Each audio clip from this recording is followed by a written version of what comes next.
Hello and welcome to tonight's episode of Double Down on the Irish Inquiry. I'm your host, John Caulfield, and tonight I'm joined by three young activists who are trying to be voices for the disillusioned and disaffected youth of today, who, with a primary focus on, I suppose, the rebelliousness of the youth and all of the issues of the modern day, which are really severely adversely affecting young people.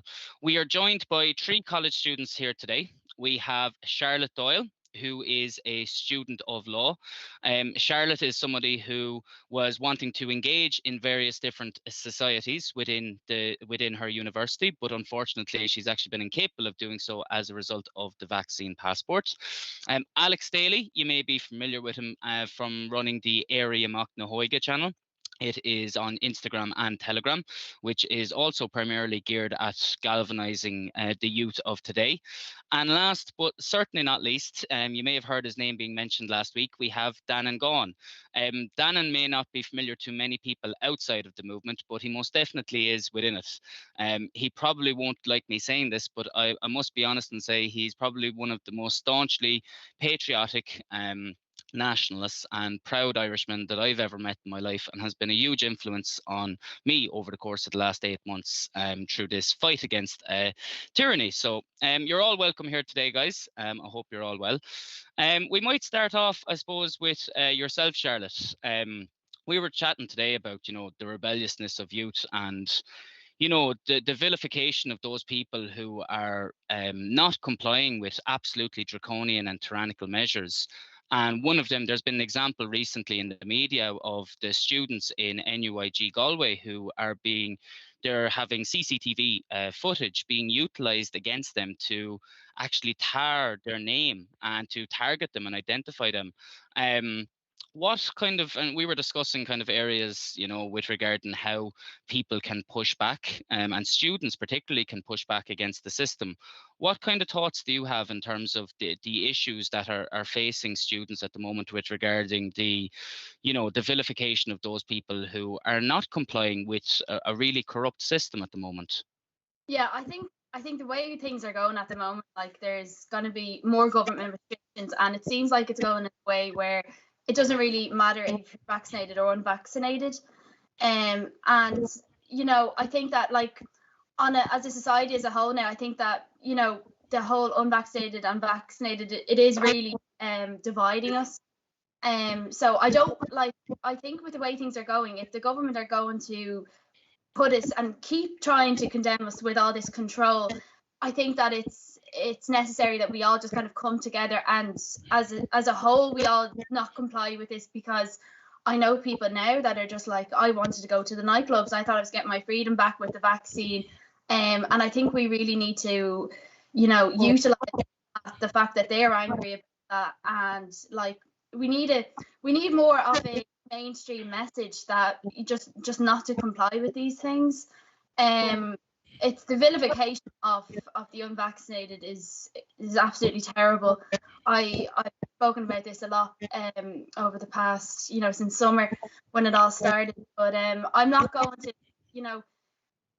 it's very sad people really stood up to it, or said to me personally, I actually stand against this. Nobody really has, which is terrible. But I think moving forward, I think we all have to kind of settle our differences and kind of utilize the fact that the government are now condemning the vaccinated to a lot more, like the same control. We're going backwards with restrictions, and I think it's time that we can get the vaccinated as well to just be like, well, hold on a second, I've given up my medical freedom for you to to end this pandemic, and it still hasn't ended. So I think we need to start on that basis and just that going.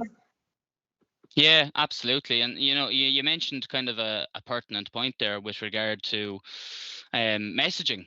And young people in particular, I think it's fair enough to say there's a fairly broad consensus that young people, there has been a large element of coercion of young people in order to have some semblance of normality, be it of a social life or whatnot, that they have been forced to I suppose, take what's commonly known as an invasive medical procedure.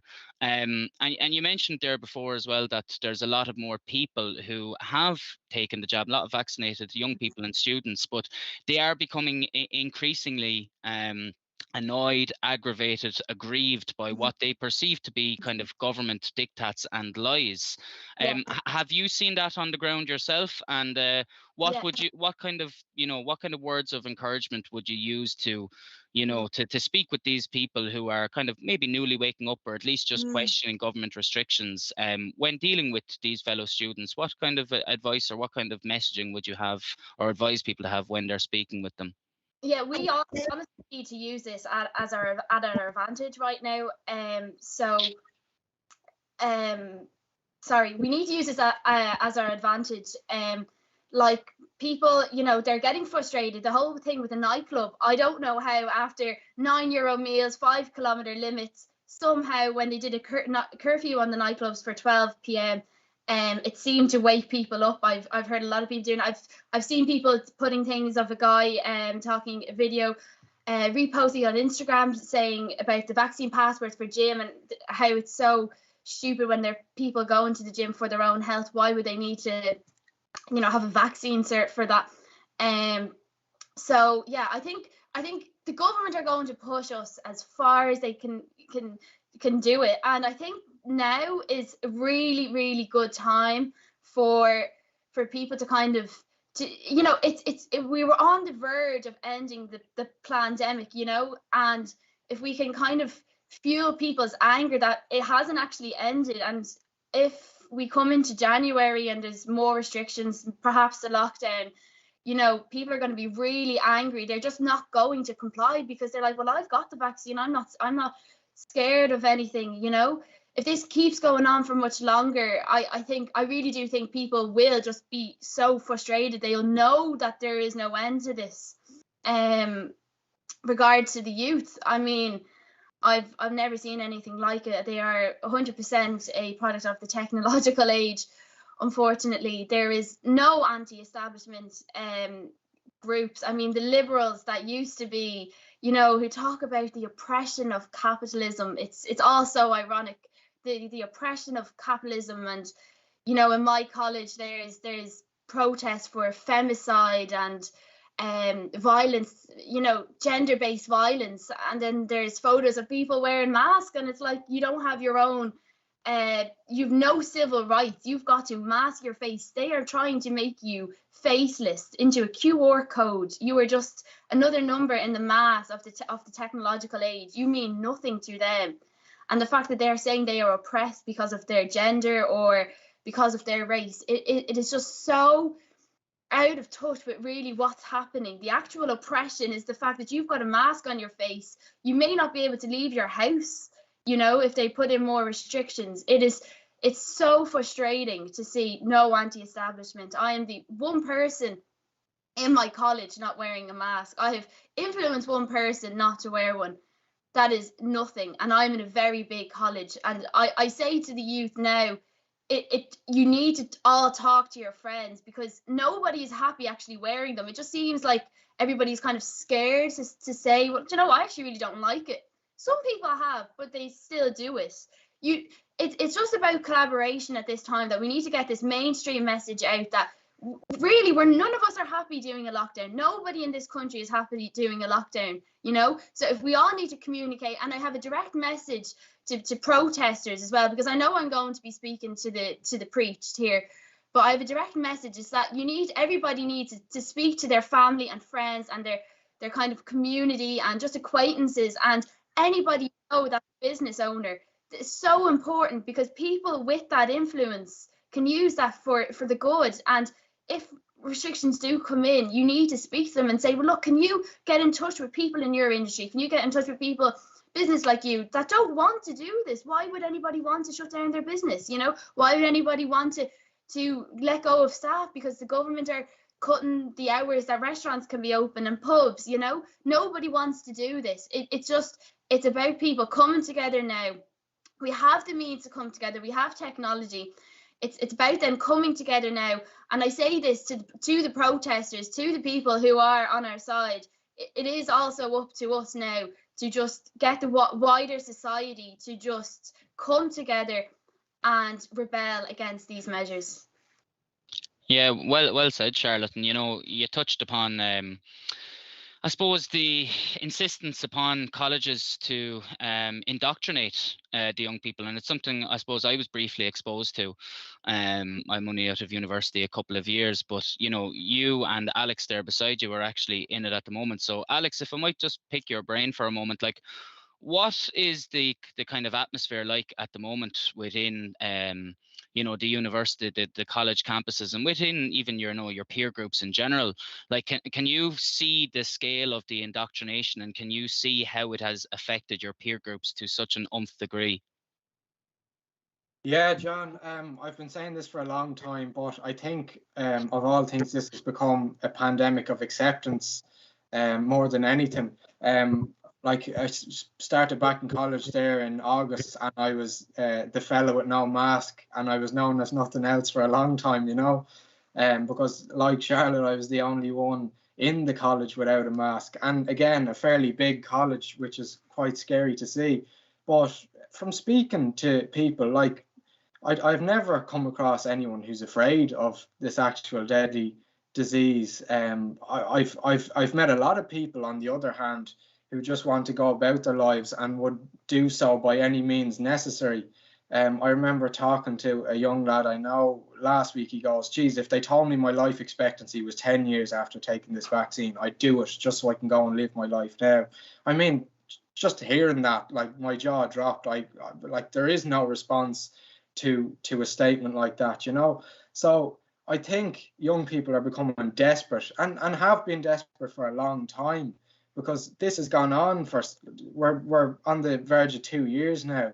And I think that's why they've pushed this out so long, because they want you to be so desperate that you feel you have no choice.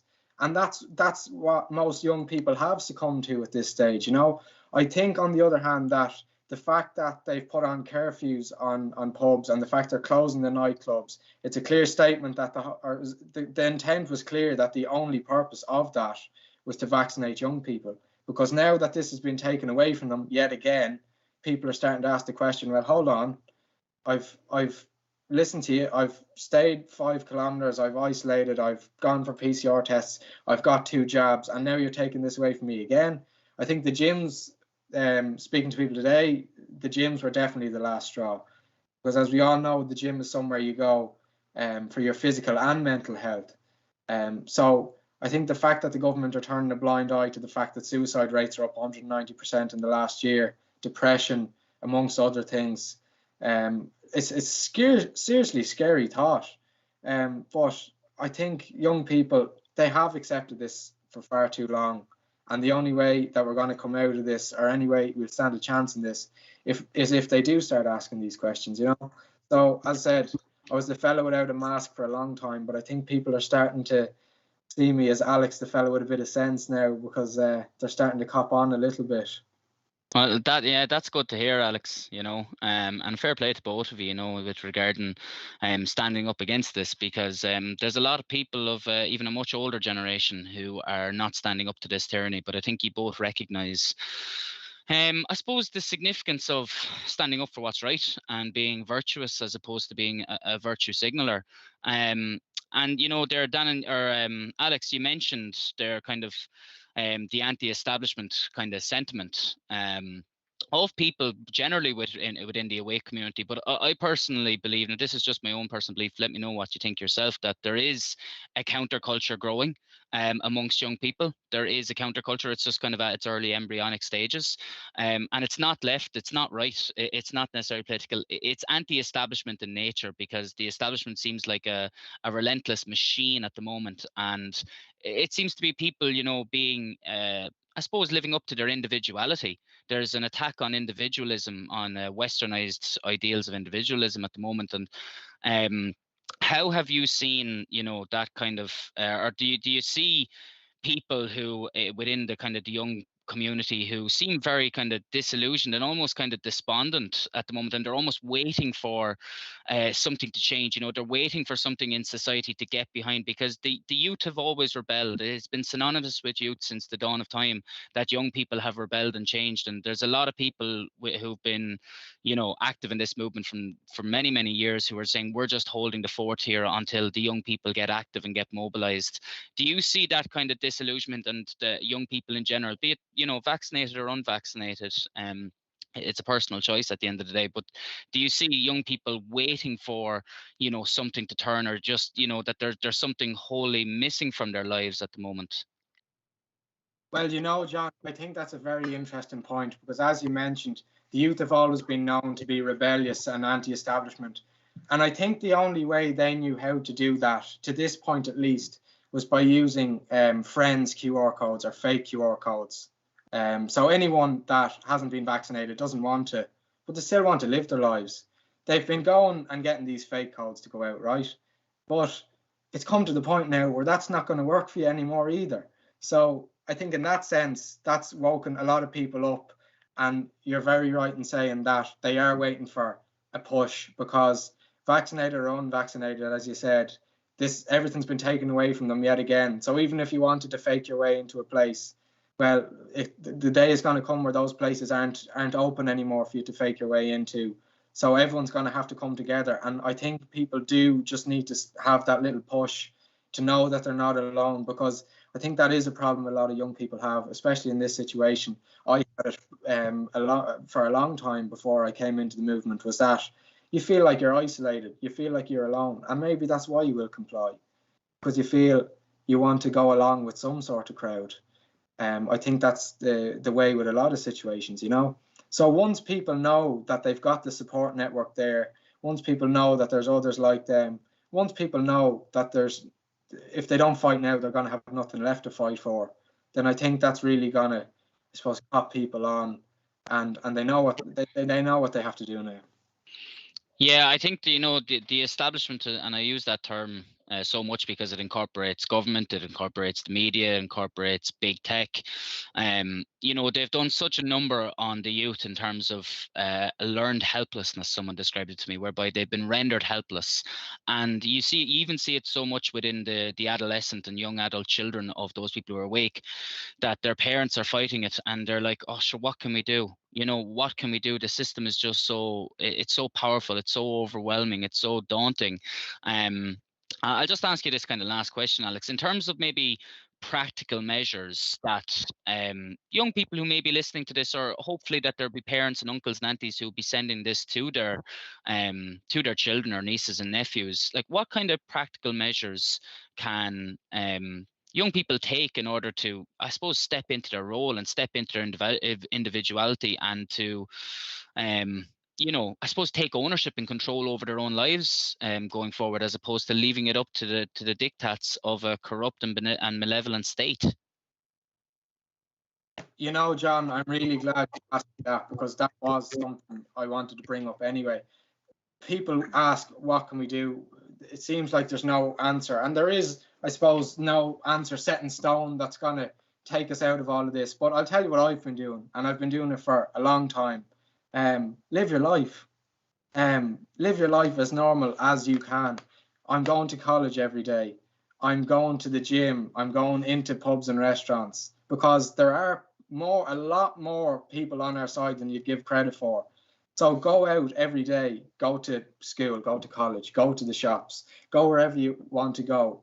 And there's nobody who gets paid enough that's willing to stand up for a fight at the door if you want to walk in somewhere without a mask, and a lot of places without vaccine passports, because there are a lot of places that actually aren't asking, you know.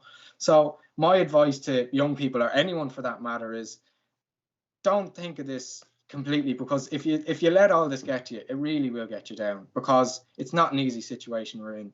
But at the same time, nothing worth fighting for is ever easy.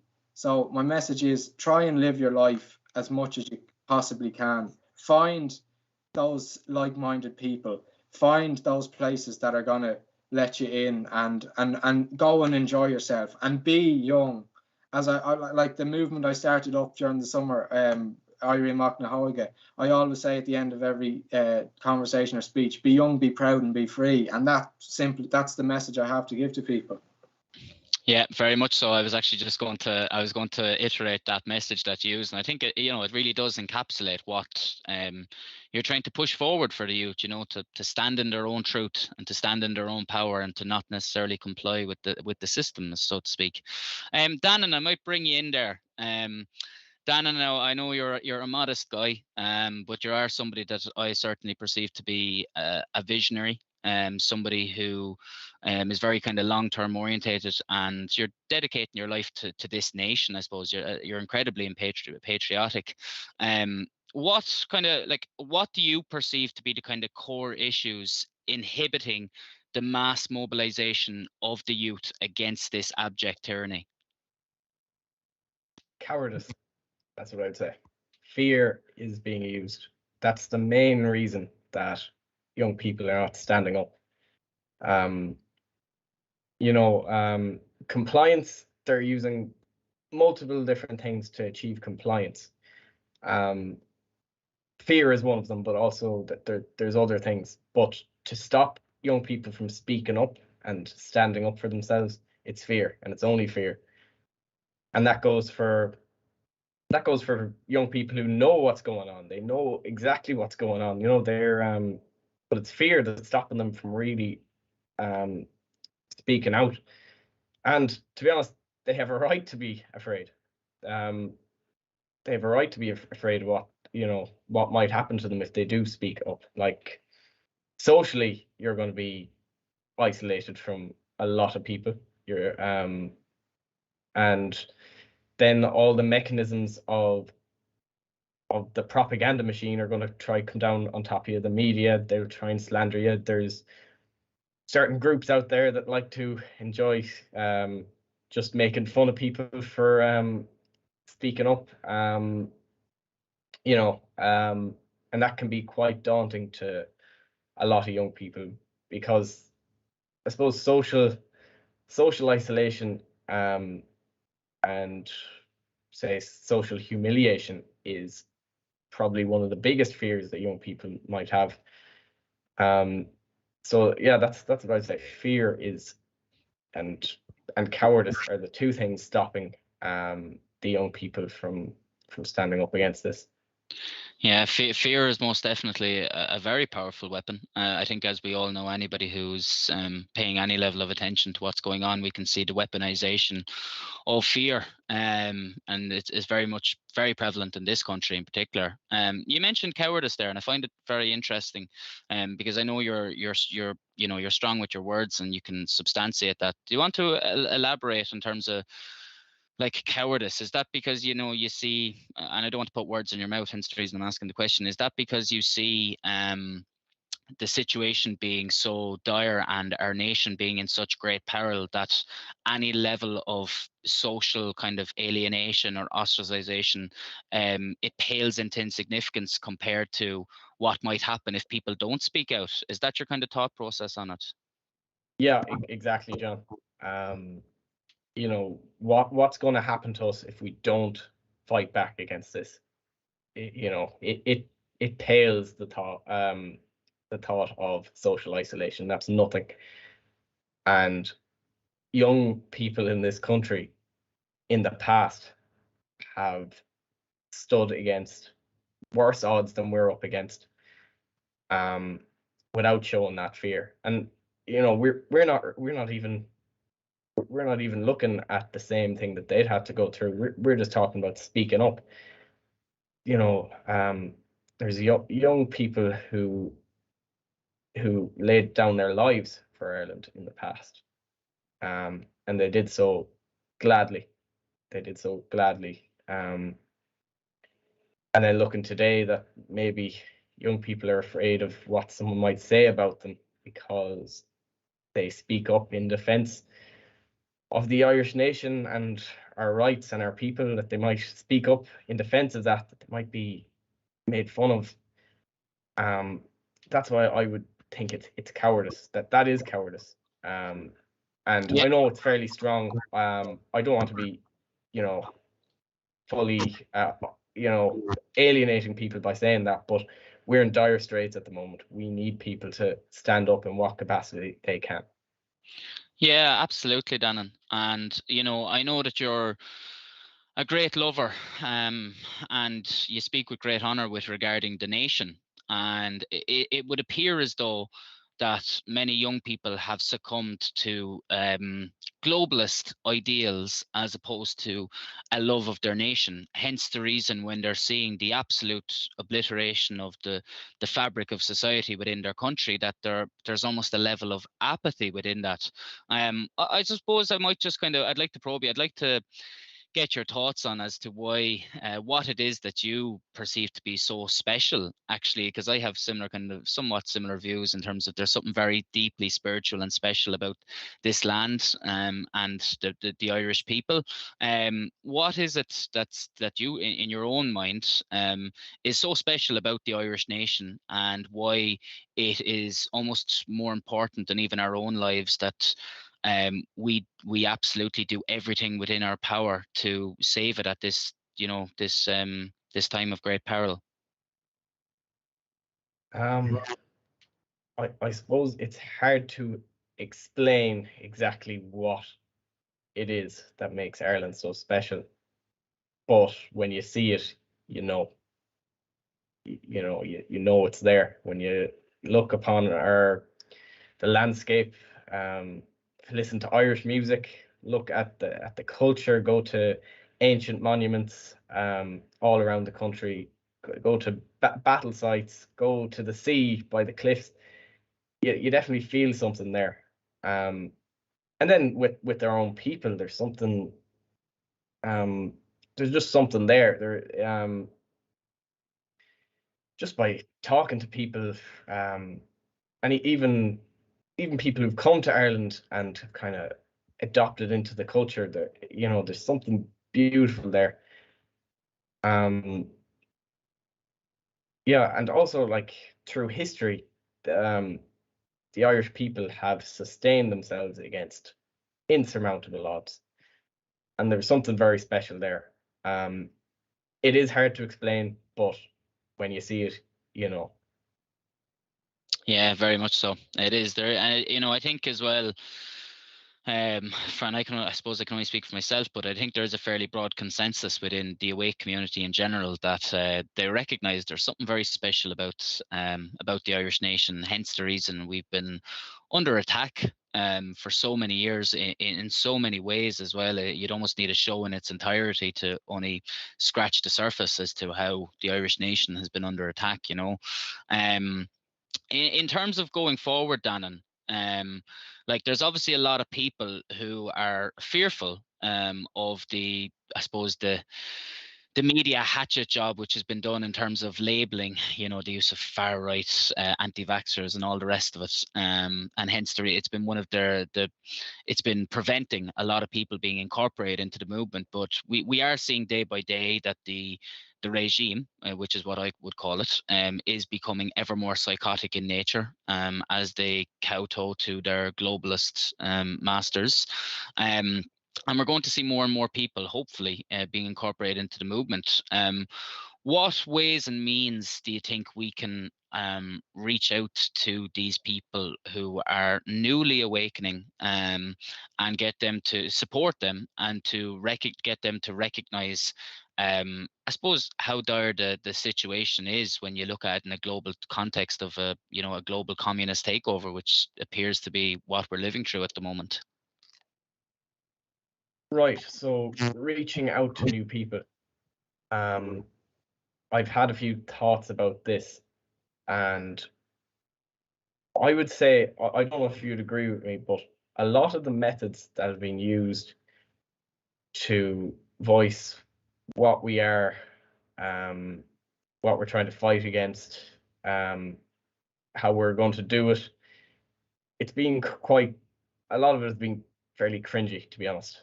It doesn't really make people want to join. Holding a sign saying, I don't know, vaccines are going to kill you or something like that. It doesn't really appeal to people. But I think what we need to do is start to push out what we actually want. Push out some, what we want for this nation, some cultural stuff. Music is a great way to do that. Art, you know, old Irish traditional stuff that's good. Providing alternatives to what is actually going on instead of just moaning about how bad things are. For example, the nightclubs have closed. They closed down the nightclubs. So I think we should provide an alternative. I think we should do Cayley's at the Crossroads or something like that. Provide a traditional, uniquely Irish thing, something that we want for this nation. We want, what our patriots died for. They died for us to do stuff like that, for our youth to dance and make valleys ring, So we should provide the alternative. Go, right, we don't want, the nightclubs are closed. Well, I don't know about the rest of you, but I was never really a fan. I'm kind of glad, and I'm glad that I'll never see one again. But I think we'll provide an alternative that is much better and is uniquely Irish. And once people see that, they're going to go, what were we doing contributing to this regime anyway? This stuff's much better. So I think that's how we'll reach people, is instead of just moaning about how bad things are, we provide a solution for how we're going to live going forward. If I could just put in there, I would say John's after saying something about appealing to the youth, and like I actually seen in the comments somebody said it's actually not fear that's holding back the youth, it's really just that they don't care, and that's very much spot on. They don't care. They do know that it's wrong. Like there's some people maybe that have been highly indoctrinated by RTE and kind of socialist things that say, we need even harder lockdowns, we need zero COVID. And there's a few of them. They're a minority, but the general youth are, very moderate on this. They don't really want to be in a lockdown. They don't want these restrictions. And now the fact that a lot of them 80-90% of them have been vaccinated and thought they were getting their freedoms back, they're going to be angry now. And like, if we can get this sort of message out that just maybe don't comply, like not something radical, it has to be something that's moderate and something that everybody's doing. If they see everybody isn't wearing a mask, everybody is kind of just living their life, like people want to go to pubs, let them go to pubs, just live their life. And if lockdown does happen, they don't go by the rules. They say to their parents, they say to businesses, like, you don't need to do this, that's how it will get, like, appeal to them. It just needs to be moderate, and I think with the amount that the government is pushing them now, because after it's nearly 2 years that we've been going through this, I think it's a really critical time, and I think it's a really good time that we can use to our advantage, and it will appeal. It's a moderate thing that is, it's a mainstream message. Everybody thinks it. Like, why would we comply with this? We've been doing this for Yeah. If I could just add to that real quick, John, which Charlotte's saying there, essentially about groupthink. So when I tell people to go and live their lives like normal, well, that's what they're doing already when they see people wearing masks and they see people getting vaccinated. Well, if we can change the groupthink from that to this, when they see people living their lives normally, they think, well, why did I go along with that when I can just live my life as I did before? Well, to some extent, obviously, but that's the whole thing. When people see you acting normal, then they'll think, well, why can't I do that as well? That will appeal to the youth, it is about groupthink. Well, I think as a society as a whole, it's about groupthink, really. But I think that's how the youth can be targeted. Yeah, I think, there's definitely the herd mentality, the madness of crowds, is most definitely something which has been heavily weaponized, and no more so with regard to young people who rely upon, social validation. There's a lot of peer pressure involved, and Alex and Charlotte, either of you pick up on this, but you both mentioned that there is there is righteous anger, maybe not righteous anger, but there's definitely anger and frustration, because a lot of people, young people, have not been paying attention to what's going on far and beneath the surface of what mainstream media will tell you. And that righteous anger, I suppose, is very important to tap into and to channel and to direct it where it ought to go. And we often see at the moment that there is a targeted campaign against, I suppose, dissenters, people who are being very vocally outspoken against the system as a whole. But that righteous anger, in terms of funneling it and channeling it towards, the institutions of the corrupt institutions of this country that are responsible for the situation in which we're in, what kind of techniques do you think we as young people and even older people in general can, use to try to incorporate the, I suppose, I wouldn't say newly radicalized, but the people who are asking more questions than they ever have been over the course of the last 2 years? What kind of techniques can we as a population or as a people can try to use? I don't know if either of you have any insight into that. The thing you said there, righteous anger, was interesting, because I thought for a while that people, people went through maybe a year and a half before they got the vaccine of a lockdown and restrictions and them kind of overturning and stuff. And like there is a psychological block there where people don't want to really admit that, okay, the lockdown was completely unnecessary. They actually suffered a year and a half of their life really for nothing, that nobody actually benefited from it. They didn't actually save anyone. It was actually a whole farce that they fell for. They really don't want to think that. They actually can't. It is a psychological block. And I've noticed that with people. There's actually there's no amount of statistics, there's no amount of common sense or logic that will get through to them. But now it's a different situation where I say I can't get through to those people. The psychological block is there. But we're at the end of this now. Like, we are in a kind of end place. People, like, we've reached the highest vaccination rate.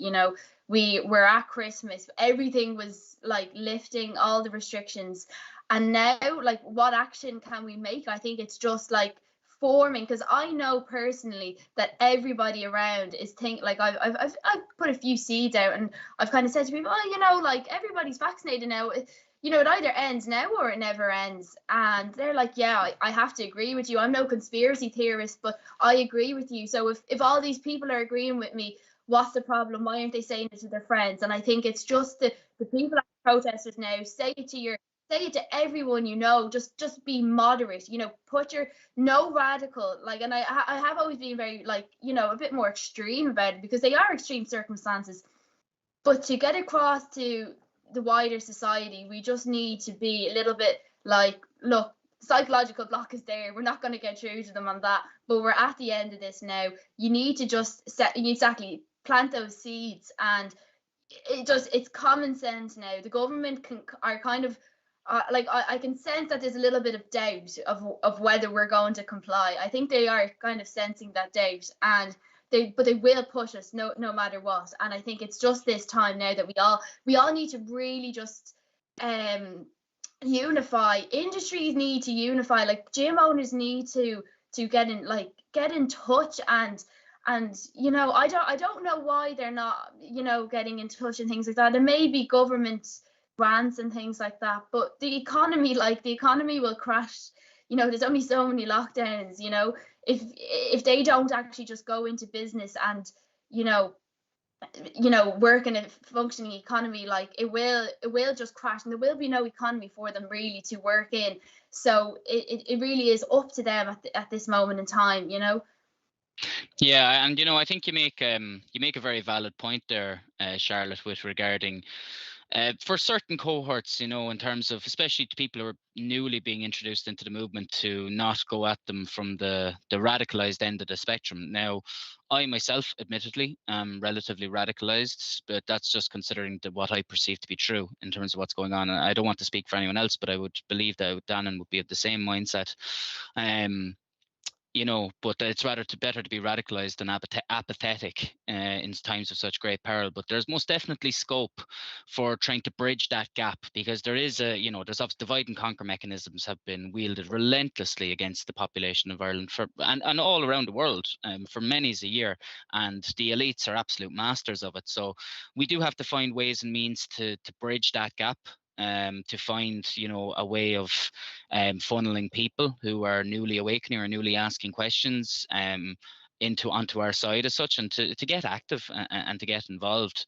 Dannan, I might bring it back to yourself, and I hope I didn't speak for yourself. Correct me by all means if I'm wrong, but I have a fair sense that you're admittedly in a radicalized sense as well as myself, because we are in grave distress as a nation, and there does seem to be a fairly broad consensus that the situation has to get a lot worse before it gets better. There's many different things coming down the lines. Could be the potential of rolling blackouts. There's cybersecurity attacks. There is the prospect, even if there is a prospect, of mandatory or forced jobs. There's the impending financial collapse. So there's a lot of trauma. There's a lot of chaos coming down our time, and I suppose just with the emphasis being on the youth, and as I said, I know you're quite a visionary, that I perceive anyway, in terms of a voice for the youth.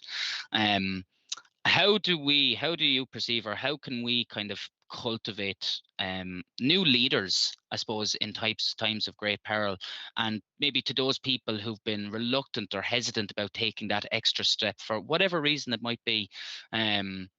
What do you think we can do to really further that as support and facilitate the cultivation of new young leaders in this movement? Because at the end of the day, it's going to be the youth's enthusiasm, energy, and exuberance coming in wave after wave against the establishment that's really going to have that really frightens the establishment, I suppose. I don't know if you have any kind of thoughts or feedback on that. Okay, well, this is a tough one. Because over the last 2 years, I've been banging my head off the wall trying to get other young people to do stuff. Charlotte and Alex are some of the very few exceptions to that. But there seems to be a lack of confidence within young people for taking that step. And this is for obviously young people who are aware to everything that's going on, but they're not quite confident. I think the problem is that there is no support mechanisms for them. There would be none at all. Financially, for a start, young people do not have it good. They do not have it good at all. So if they start speaking out about this, if they start taking a position that might be on in the public ether, that they might come under some financial pressure. I don't know if they have trouble finding a job or something like that. And there's no support mechanism for them there.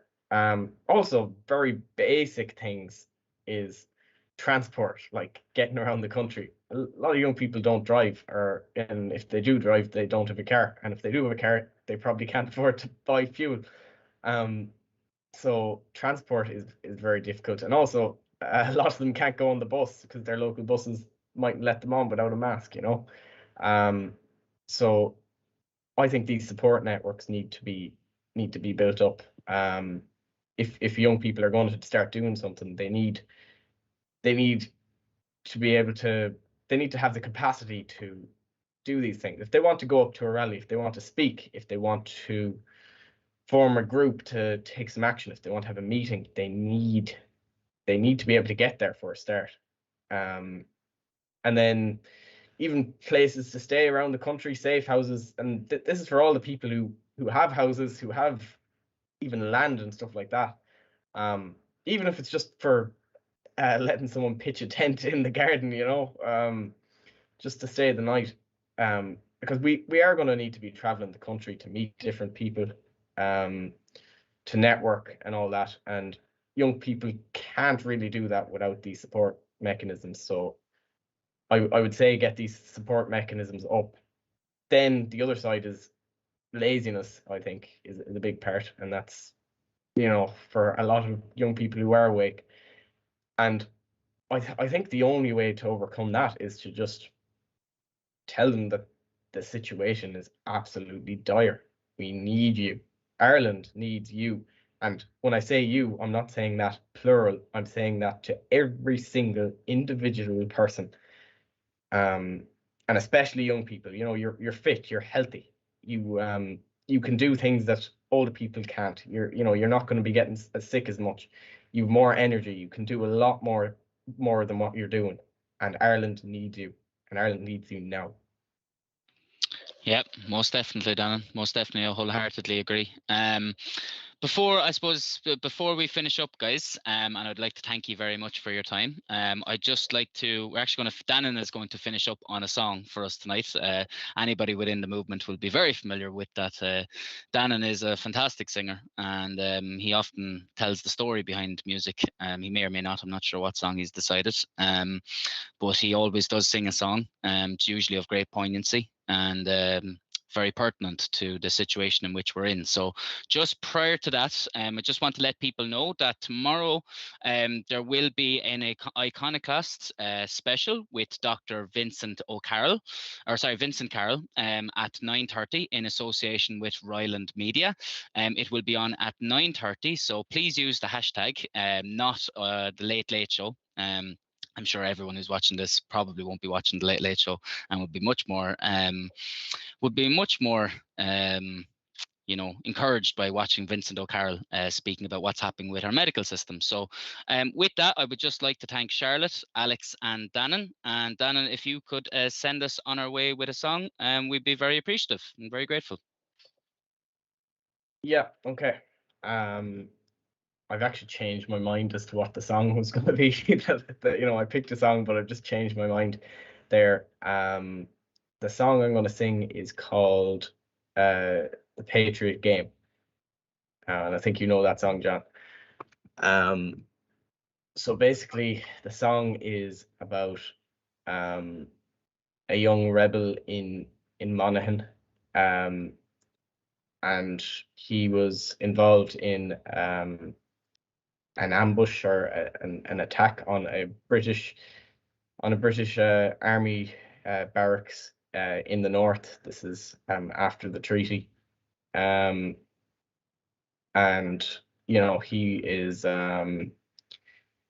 he's not happy about the treaty. Definitely that the 6 counties were left under British control. So he did what he could in his own capacity to fight for Ireland and be part of the Patriot Game.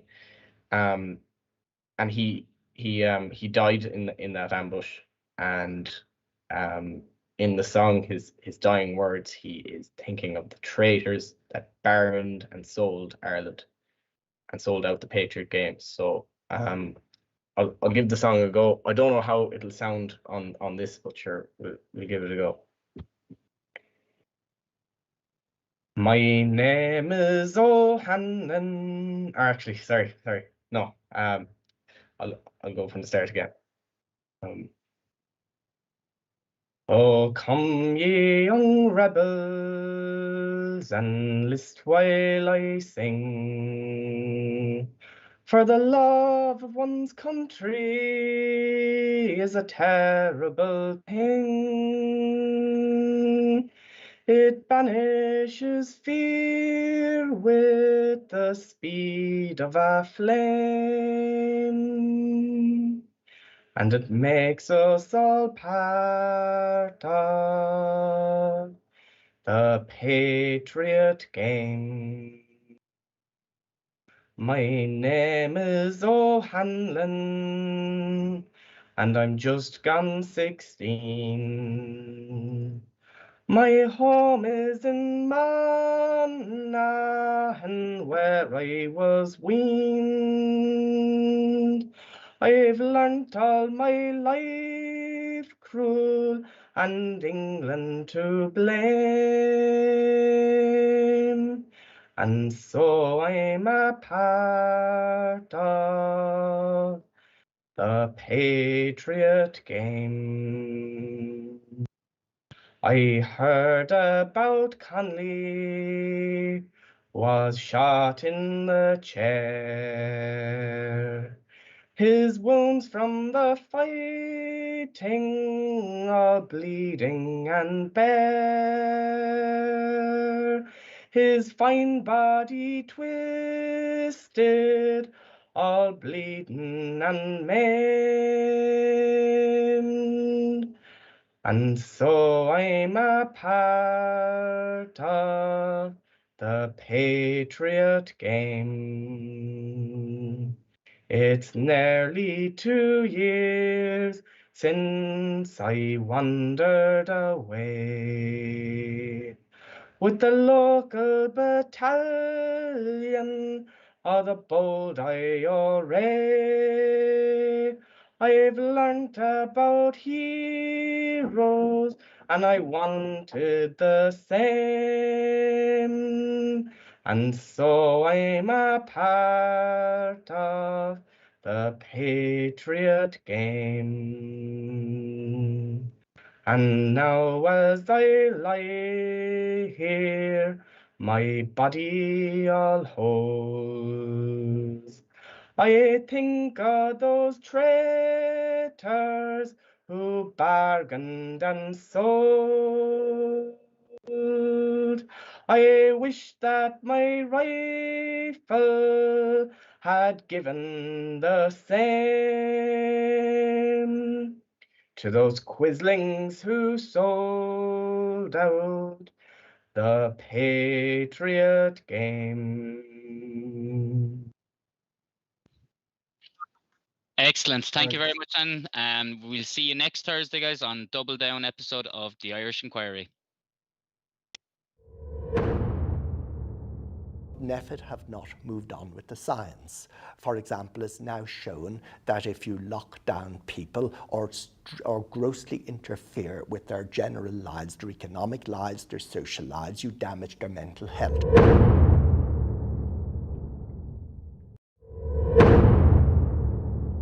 The entire emphasis is you need to get your first vaccine, you need to get your second vaccine, and now you need to get your booster. What isn't said is that a person who is vaccinated may well transmit the virus.